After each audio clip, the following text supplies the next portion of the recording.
everyone, welcome to CEC Online Lecture. A warm welcome to all the learners, listeners, viewers. The topic of analysis is Green Perspective and International Political Economy.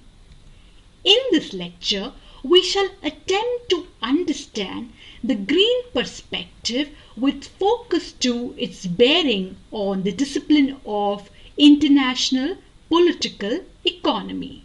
This lecture shall highlight on the evolution of environment as a factor in the discipline of international relations and its related bearing with reference to international political economy as well. This lecture shall elaborate on important work to substantiate the various assumptions and arguments put forward with reference to the green perspective in international political economy. In this lecture, we shall look at important aspects of green perspective with reference to ecology, development, and how today these factors have become extremely important with reference to international relations and international political economy. Now, as we begin our learnings, we must understand two very important things. That is, that there have been significant developments both with respect to evolution of international relations, evolution of international political economy as a discipline, as well as important works with reference to green perspective.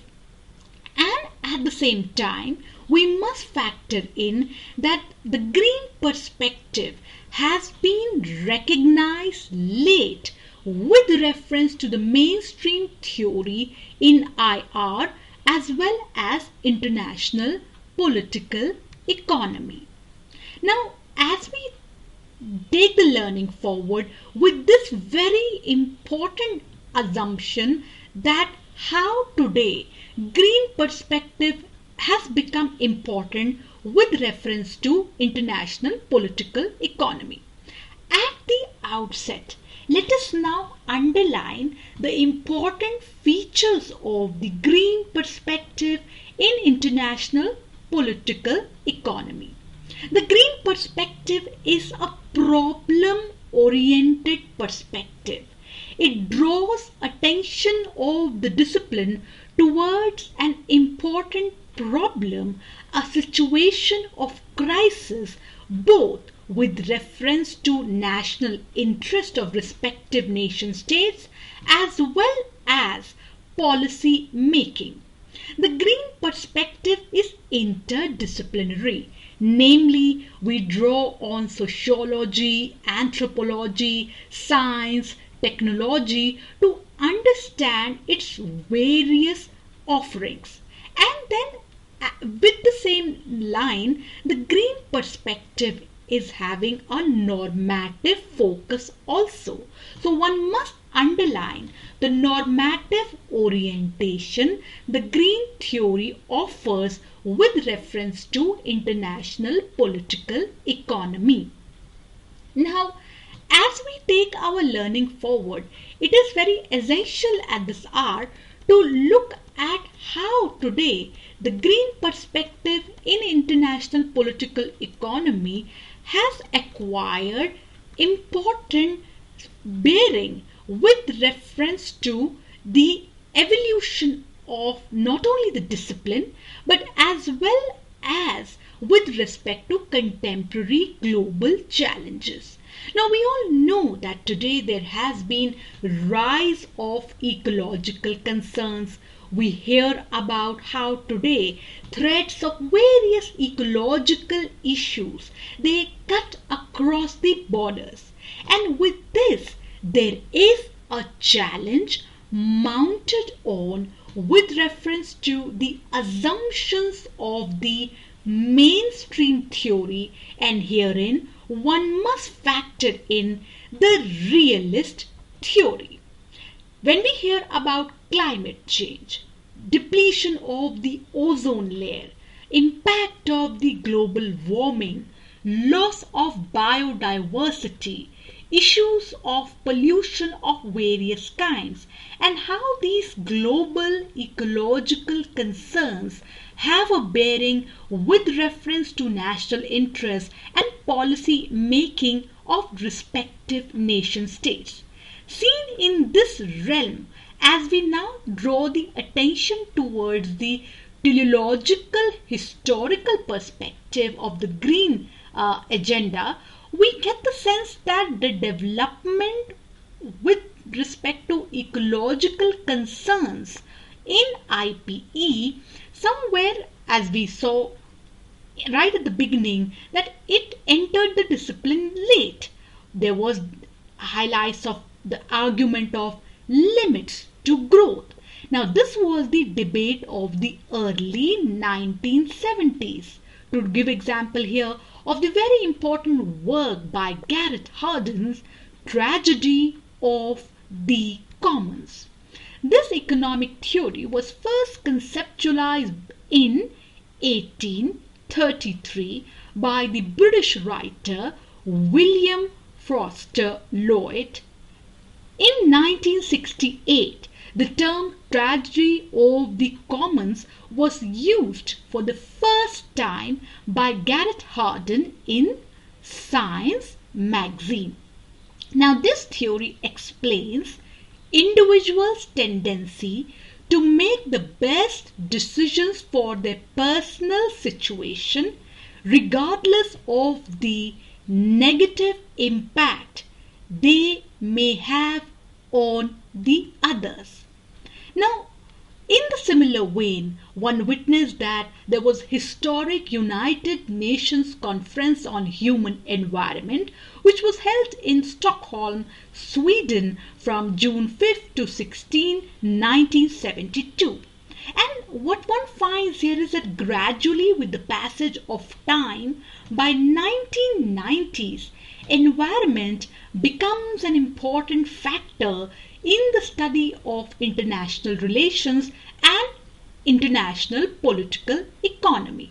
Now, as we reflect on this teleological scenario, one gets the sense that the work of various theorists, work of various scholarship drew attention towards, namely, increasing global economic as well as ecological interrelationship and a very important need to factor in balance with reference to both the agenda of development and ecology.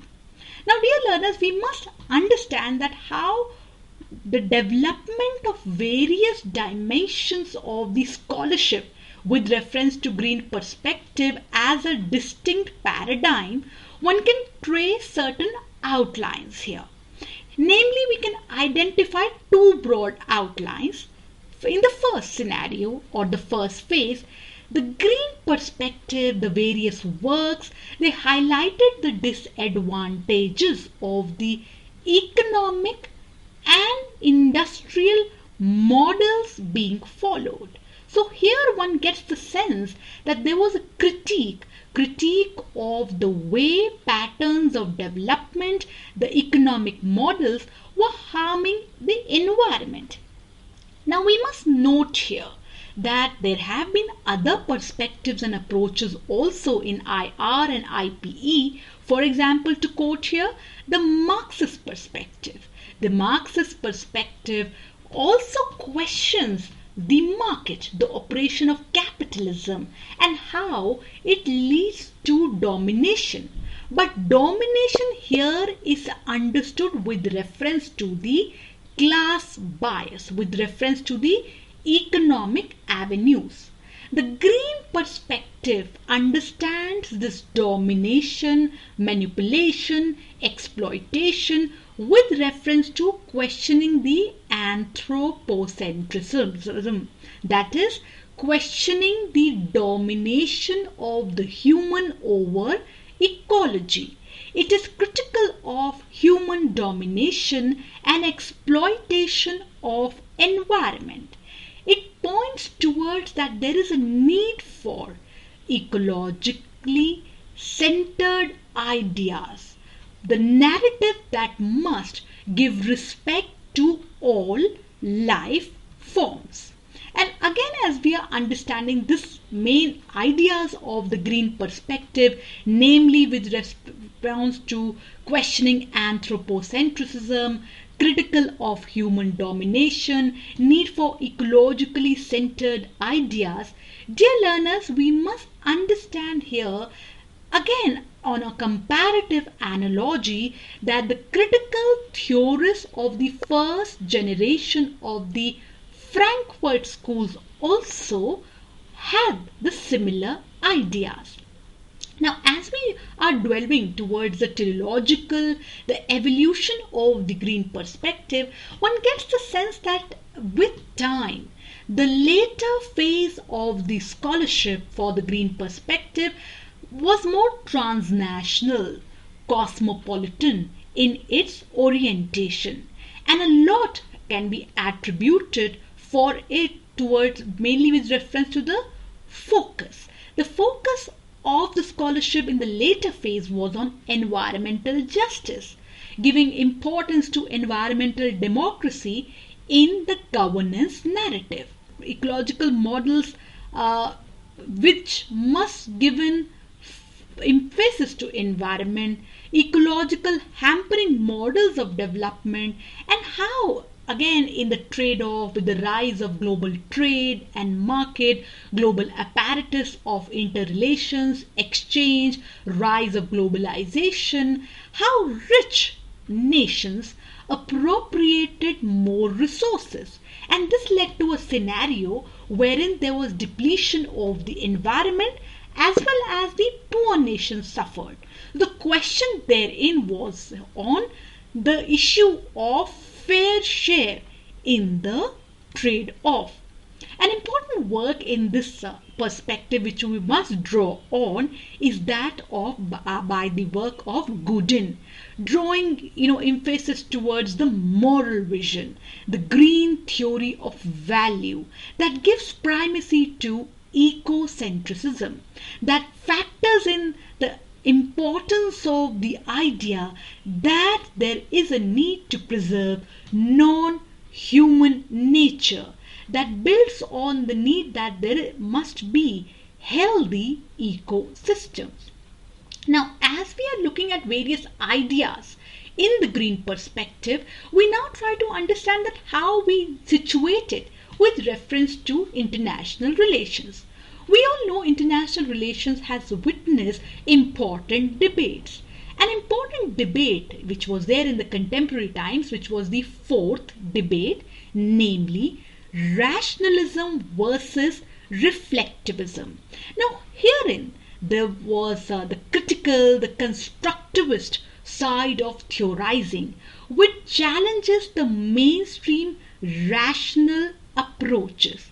The green perspective can be situated within the reflectivist perspective, which challenged the dominant rational approach, namely realism and neorealism.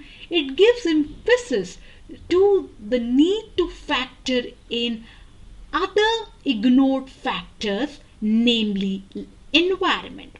Now, as you all know that in the main epistemological debates, there was this debate on post-positivism. The proliferation of environmental regimes is an example here that how it factors in the need to signify moral norms, and how proliferation of environmental norms, regimes points out that these issues can no longer be ignored, which were earlier ignored by the rational positivist approaches. For example, there has been reanalysis of security. In the traditional sense, security was seen from the status perspective, from the military perspective. with the reanalysis of security, an example here with the concept of human security, that the focus should not only be on states, but one must also factor in ecosystem integrity. One must factor in that how ecology has a very important bearing with reference to future existence of mankind. An important work here to point out that how international political economy witness plurality with reference to perspectives is that of J. Abbott Over. This is an edited book, Critical Perspectives on International Political Economy. Now in this book we shall find chapters on theoretical plurality, health for all case study, new social movements, internet, and how they all have a bearing with respect to international political economy. So the same with the green agenda, that with the plural tenor of international political economy, the green perspective acquired an important space. Another important work that we must take reference while drawing on our arguments for our answers, our research, is that of Olaf Corey, Helen Stevenson, edited work, Traditions and Trends in Global Environmental Politics, International Relations and the Earth, Routledge 2017. Now in this work we find that there are chapters on energy politics, science and technology, political economy, amongst others. They aptly explain to us that how today international relations has been engaging in various ways in transformative means for the catering of environmental challenges. So one gets the sense that the green perspective in international political economy, it puts forward for the need for questioning the human relationship with the ecology. It draws on that how this interrelationship has been driven by anthropocentrism, and there is a need to have a new narrative that gives emphasis to ecocentrism.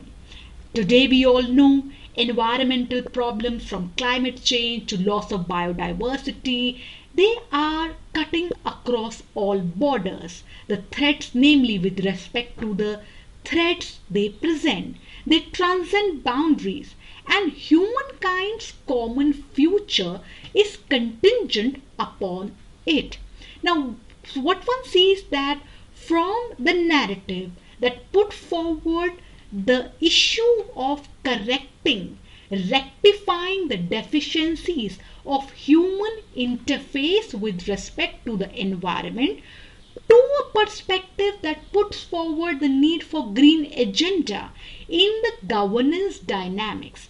The green perspective in international political economy has indeed come a big way.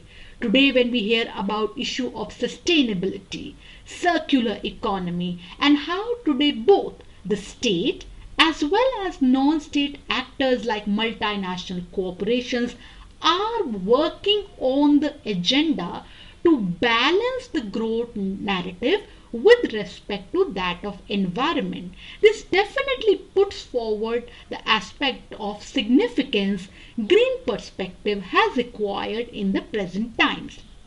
So to understand the green perspective in international political economy, one then looks at the advantages. This perspective brings attention towards environmental justice, sustainable development, ecological security in IR and IPE, which was earlier ignored. It draws attention towards changing roles of both the state as well as the non-state actors. It brings attention towards the increased state and citizen accountability towards environment as an important agenda for policy making. It highlights that how when we are debating on development, one must also look at the ecological agenda idea, namely we cannot ignore the asymmetrical international duties and related obligations because of differences in the capacities and levels of environmental responsibility. Dear learners, we hope that the lecture on Green Perspective and International Political Economy presented to you important inputs with reference to understanding the topic. Thank you very much for being with us.